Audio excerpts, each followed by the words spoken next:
Hello everyone, today's video content is analysis of the real questions of the FCP, FGT, ED 7.4 exam, and explanation of relevant knowledge points. The following test questions are all from our question bank, and they were updated on August 30th, 2024. First of all, let's take a look at the basic information of the FGT, ED 7.4 exam. Exam overview.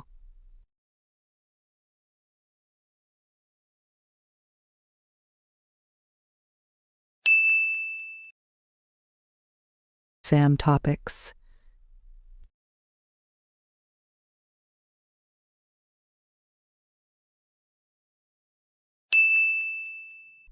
Let's take a look at a few exam questions and related knowledge points. Question 1. What is a similarity between IPv4 and SD-WAN ECMP path selection algorithms? The knowledge points of this question are: ECMP distributes network traffic across equal cost paths for load balancing.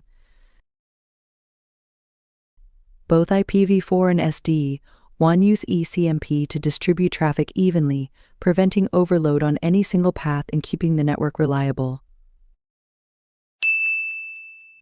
So the correct answer is both IPv4 and SD-WAN use ECMP to spread traffic across multiple paths, which helps balance the load and keeps the network running efficiently. Question 2. In NGFW policy-based mode, what is a restriction when combining a URL filter with application control on the same firewall rule? The knowledge points of this question are: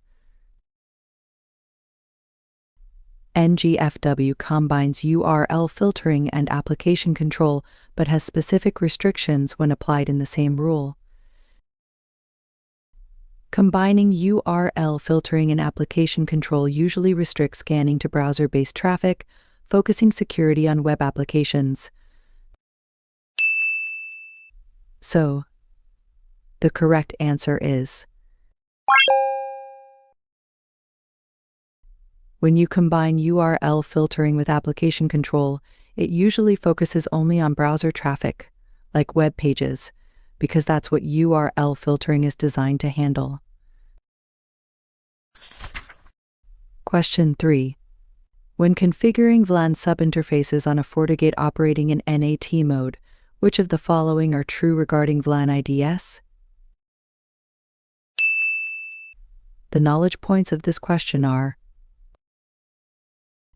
VLAN IDS must be unique within the same VDOM unless subinterfaces are in different VDOMs or IP subnets.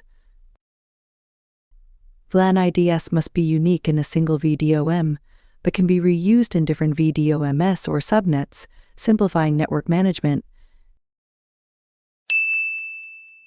So the correct answers are: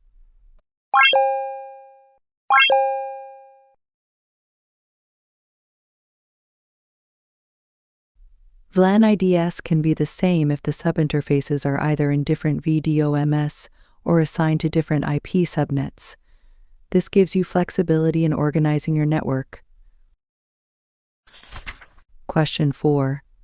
How does the strict reverse path forwarding check function on FortiGate? The knowledge points of this question are: strict RPF checks ensure that the return path matches the source path to prevent IP spoofing.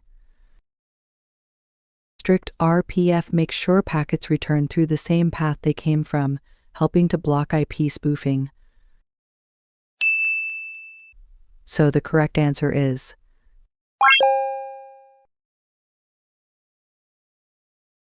strict RPF makes sure that the response to a packet can only go back through the same path it came from, which helps prevent attacks like IP spoofing.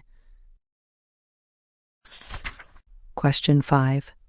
Which two configurations are necessary for an SSL VPN connection to be established between two FortiGate devices? The knowledge points of this question are: SSL VPN requires server certificate verification and the use of an SSL VPN tunnel interface on the client side. The server must verify the client's certificate, and the client must use an SSL VPN tunnel interface to ensure secure, encrypted communication. So, the correct answers are: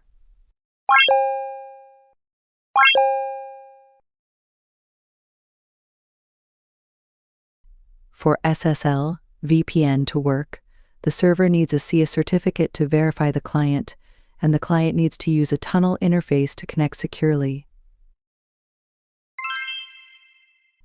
If you have any questions about the FCP, FGT, ED 7.4 exam, please leave a message in the comment area or contact us directly.